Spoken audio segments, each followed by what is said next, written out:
The Apple Orchard Riddle by Margaret McNamara.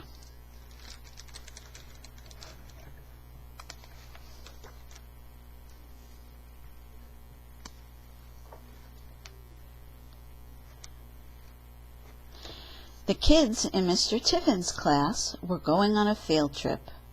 "Hurry up, Tara," said Robert. "You'll miss the bus."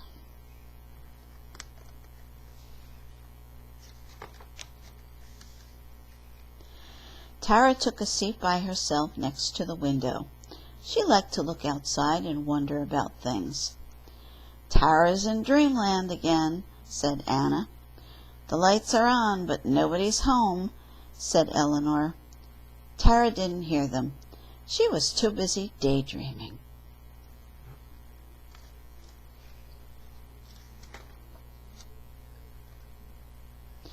When they got to the apple orchard, everybody hurried off the bus. Everybody except Tara. Tara walked off slowly. "It takes me a little more time to do things," she said. "Yes, I've noticed," said Mr. Tiffin.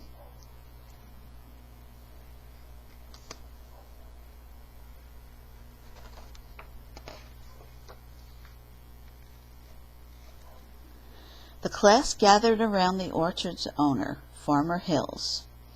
"Today," she said, "we're going to take a tour of the orchard. We'll see how apples are picked and how cider is pressed. We'll watch apples get peeled by a special machine, and we'll pick some apples off the trees. Plus, I have a riddle for you to solve," said Mr. Tiffin. "What's the riddle?" asked Charlie. Mr. Tiffin said, "Show me a little red house with no windows and no door, but with a star inside." "That's it?" said Jake. "That's the riddle?" "That's the riddle," said Mr. Tiffin. "Your job is to find the answer." "How are we going to have time to figure this out while we also have to learn about apples?" asked Molly. "Are you sure this is fair?" "Yes, I am sure," said Mr. Tiffin. "I'm not very good at tests," Tara said. "That's lucky, because this is not a test," said Mr. Tiffin.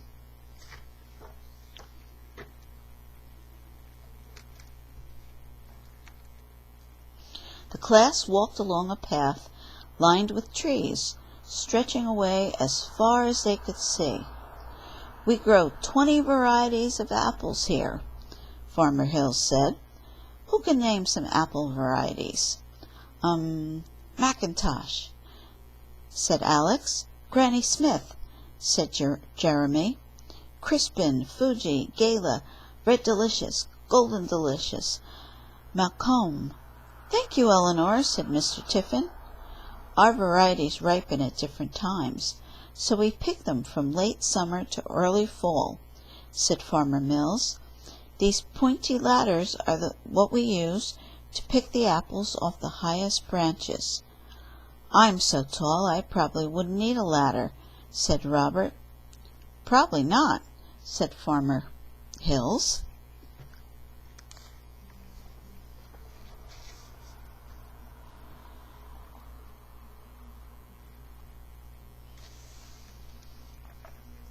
"These branches are so low we can all reach," said Charlie. "That's right," said Farmer Hills. "Only pick apples off the trees, not off the ground," she added. "To pick an apple, twist the stem till the fruit comes off the branch." She showed the class how to do it and gave them each a small bag for holding apples. They twisted and picked till their bags were full. Tara didn't pick any apples. Instead, she sat under a tree and looked at the sky. "What was that riddle again?" she asked. "Show me a little red house with no windows and no door, but with a star inside," said Eleanor, who was good at tests. There was an apple on the branch right above Tara's head. Tara twisted it off. "This is red," she said.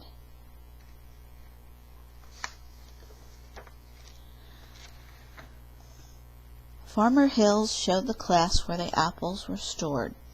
"We keep the apples cold and fresh in this storage barn," she said. "That way folks can enjoy them all year round." Jake noticed something about the building. "A red house," said Jake, "and look, no windows." "But it has 2 doors," said Anna. "And Farmer Hills just said it had apples inside, not stars," said Eleanor. "So this is not the answer to the riddle?" said Jake. "Correct," said Eleanor.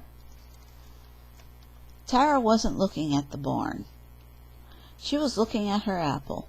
She saw a tiny worm burrowing into it. "Hey, look who lives here," she said. "Yuck, don't eat that one," said Robert. "I won't," said Tara. She laid the wormy apple carefully on the ground.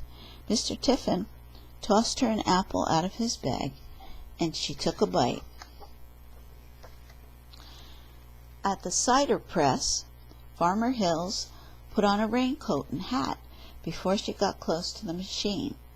"Making cider must be a messy business," said Mr. Tiffin. "And noisy, too," said Farmer Hills. The class watched as freshly washed apples traveled up a chute to get chopped up into tiny pieces. "This is called pulp," said Farmer Hills. "Pulp," said Eleanor. "Nice word." Next, a farmhand used a hose to spray the pulp onto canvas sheets. "Cool," said Jeremy. Finally, the sheets of pulp were pressed down hard. "The juice flows through these sheets into a hose," said Farmer Hills. "Then it gets pumped into a big metal tank for one last treatment." "And then it's cider?" said Charlie. "Then it's sterilized." "And then it's cider," said Farmer Hills. Robert spotted an old tractor as they walked across the farmyard. The tractor was red with rust. "Hey!" he called. "This tractor doesn't have a window or a door." Alex and Charlie ran over. "That's because this is a tractor, not a house," said Alex. "It could be a house for mice," said Charlie. "Mice sometimes live in a tractor seat." Alex and Charlie and Robert poked around the seat. There were no mice. "Maybe there's a star inside," said Alex. Robert and Charlie looked all over the tractor. It had a steering wheel and a gas gauge and a couple of pedals. "But no star," said Charlie.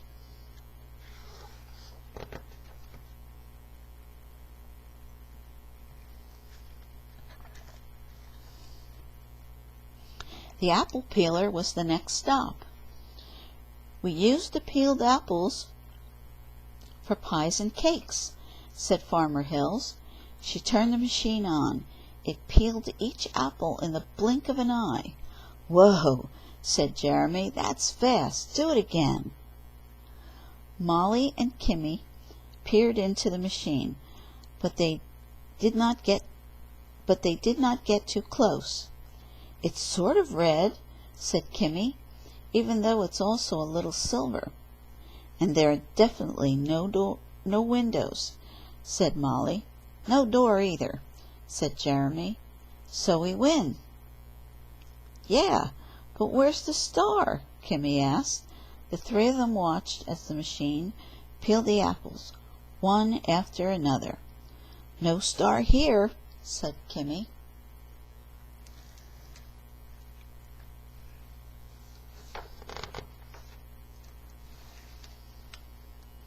At the end of the tour, Farmer Hills took the class to the farm stand. "Help yourselves to a cup of apple cider and a cider donut," she said. "Just one each," said Mr. Tiffin. "But Tara's not eating hers," said Jake. Tara was still munching on the core of her apple. "Aren't you done with that yet?" said Robert. "Not yet," said Tara.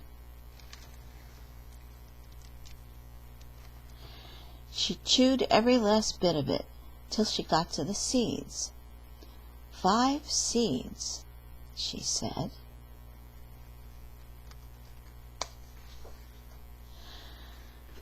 Just then Mr. Tiffin looked at his watch. "Hey, class," he called, "the bus will be here soon. Let's talk about what we learned today." "We learned that apples come in a lot of different varieties," said Molly. "Crispin, Fuji, Gala, Red Delicious, Golden Delicious, Maycomb," said Eleanor. "Cider presses make a lot of noise," said Jeremy. "Doughnuts are yummy," said Jake. "How about the riddle?" said Mr. Tiffin. "There doesn't seem to be an answer," said Eleanor. "I told you it was no fair," said Molly.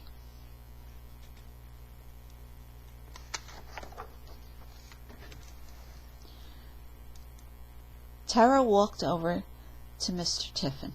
She had 5 apple seeds in one hand and a round red apple in another. She handed Mr. Tiffin the apple. "This is a little red house with no windows and no door," said Tara. "That's not a house," said Jake. "It is if you're a worm," said Tara. Mr. Tiffin smiled at Tara. "Go on," he said. "I think there's a star inside this apple," said Tara, "where nobody can see it." "If nobody can see it, who cares?" said Robert. "I care," said Mr. Tiffin. "Let's take a look."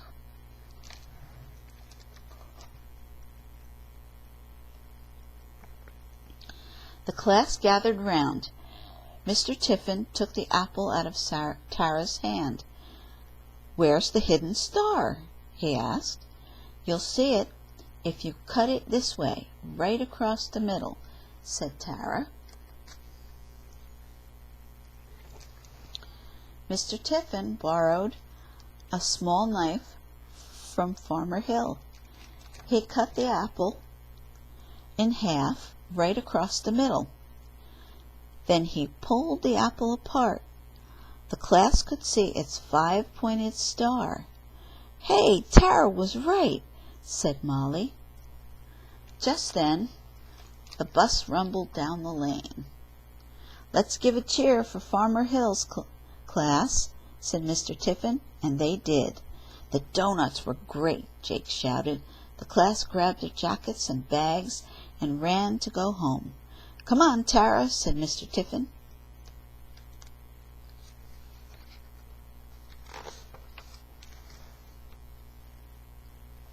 When she got on the bus, Tara chose a seat by herself.